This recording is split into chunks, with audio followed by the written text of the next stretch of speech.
Well, with me here in Westminster are representatives of the four main parties, the Ukip leader, Nigel Farage, Grant Shapps, the Conservative Party chairman, Chuka Umunna, Labour's shadow business secretary, and Tom Brake, the Lib Dem MP and deputy leader of the House of Commons. Grant Shapps, do you owe Nigel Farage an apology? Are you going to withdraw all the stuff about closet racists and fruitcakes? Well, I don't think I've ever said anything those things, but Nigel, I was going to say, when somebody has gone out, they fought an election, attracted voters, I think you have to respect those voters and what they have said, and that's what we'll be doing, listening to what they've said. And actually, I want to say to all of those people who stood in this election, but critically all those people who were councillors for the last several years, thank you to them, because a lot of them did excellent work through no fault of their own. But has David Cameron withdrawn the allegation about fruitcakes, loonies and closet racists, or does he still think that they're fruitcakes? He just respects them now as well. Well, look, he was very... I think it's time to sort of draw a line. I think this was something like 7 years ago or something. I don't know how long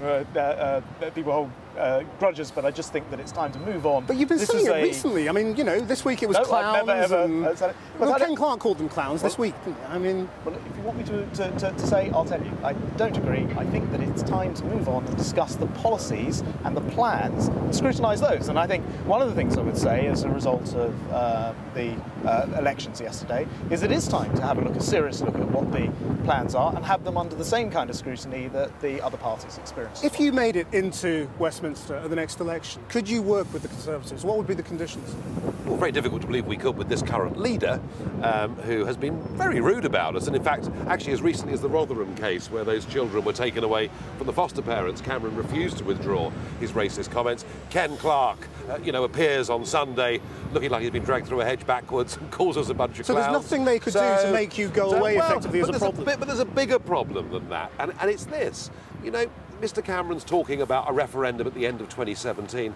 We've heard it all before. We had a cast iron guarantee before. He didn't deliver on that. And trust. That wasn't actually in the manifesto. Are you going to change it? Well, this is the kind it was in the European elections in 2009. Hold on a second, absolutely clear. Cast iron guarantee, and he never meant it. Let me get a word in here, because these are the types of things where scrutiny will now have to really come into play. For a long time, you've been able to go around saying there was a cast iron guarantee of a referendum in the 2010 manifesto. There wasn't. You're right that there was before.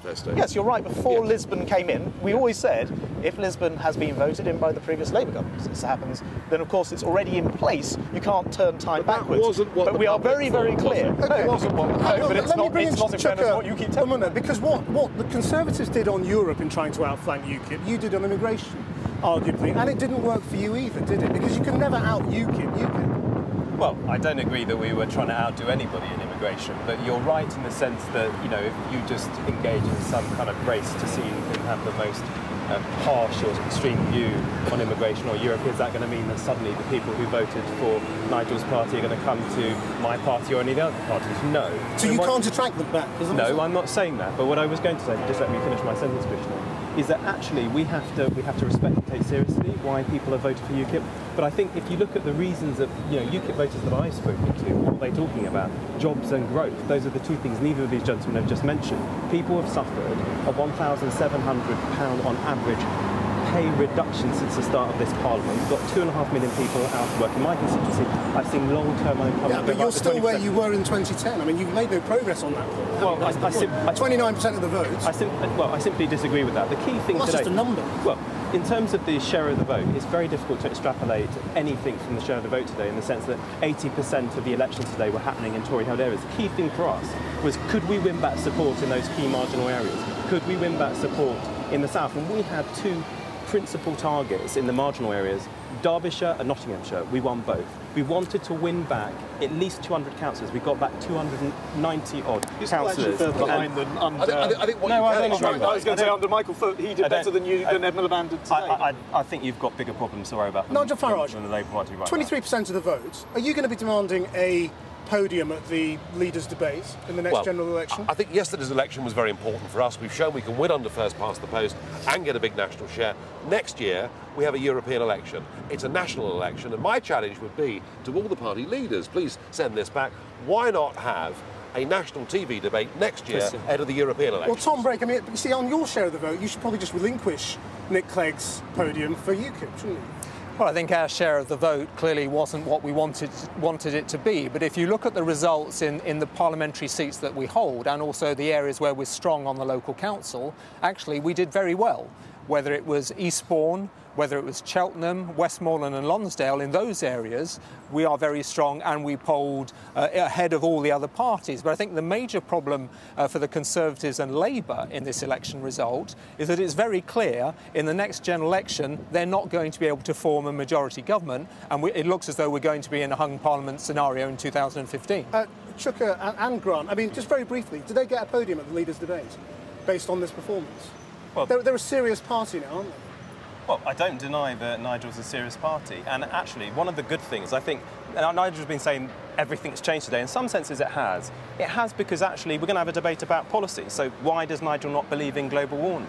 Why is he proposing to increase defence spending by more than 40% instead of maybe investing in the skills and education of our young people? That is very welcome. And look, we're having a debate with him right now. And can you have a flat rate of tax that involves two rates? Well, bring it on, boys. The really interesting thing, though, is, Grant Shapps, I mean, why you didn't really just take them head on and say they're wrong on all the key issues? Well, look, I mean, I think there is a time for having a debate now that they have, as they've said today, picked up some of the vote.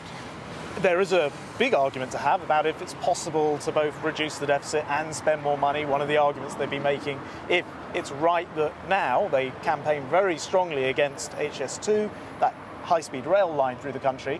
What Nigel forgets to tell you is, in his manifesto, they wanted 3 high-speed rail lines across the country. HS2. Oh, just 3 railway lines. Not HS2. But these are good. We can have these debates, which is absolutely the right thing to do. They are here and they're a factor. I think the truth is, though, we are desperately trying to ensure that we bring change to this country of the type that actually a lot of people who actually will have voted for Nigel's party will want to see. We want to get the immigration system under control, and we've cut it by 1/3. We want to get the deficit under control. We've cut it by a 1/3. So we're doing a lot of the things.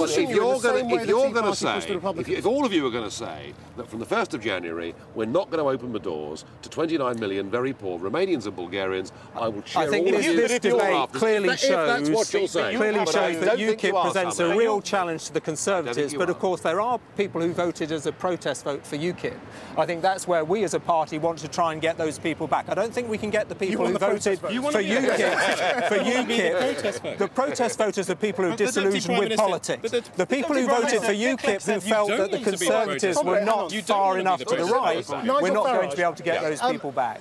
Isn't the point that you are the Tea Party of Britain? You are pushing this party, the Conservatives, on Europe and on immigration and on welfare.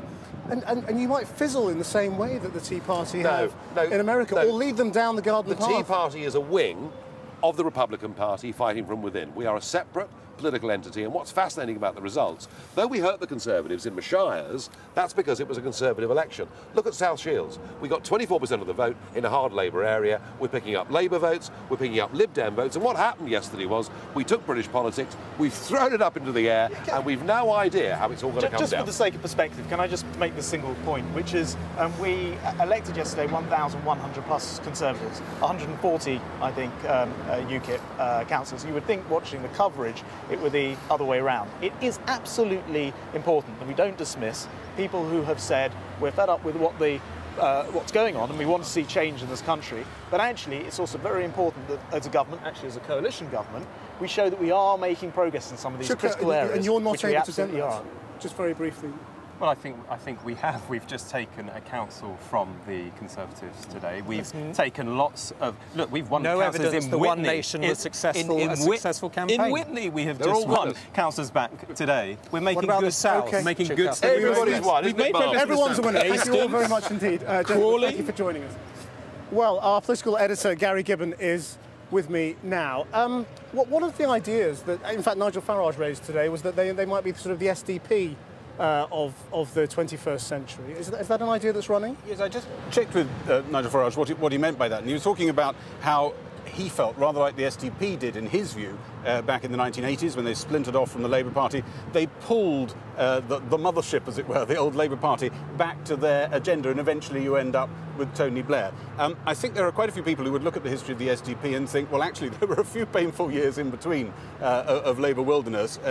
Basically, some people would say it was cataclysmic for a period for the centre-left, and Nigel Farage could be cataclysmic, some people would argue, for the centre-right. So is this a sea change? Well, he's certainly he's a vote-eating monster at the moment, isn't he? He's taken in votes from not just the Conservative Party, which we always knew about, but he's eaten into the Labour vote a bit, into some Lib Dems. I think he's brought in a lot of people who don't normally vote. And it's interesting watching the parties react to it. David Cameron is clearly trying to ape, he wouldn't use that word, some of the rhetoric, some of the chosen subjects that Nigel Farage campaigns on. You're going to hear a lot more of that. In the end, the one thing I feel you know at the end of today is that this vote-eating monster probably makes the chances of a hung parliament more likely. Thanks, Gary.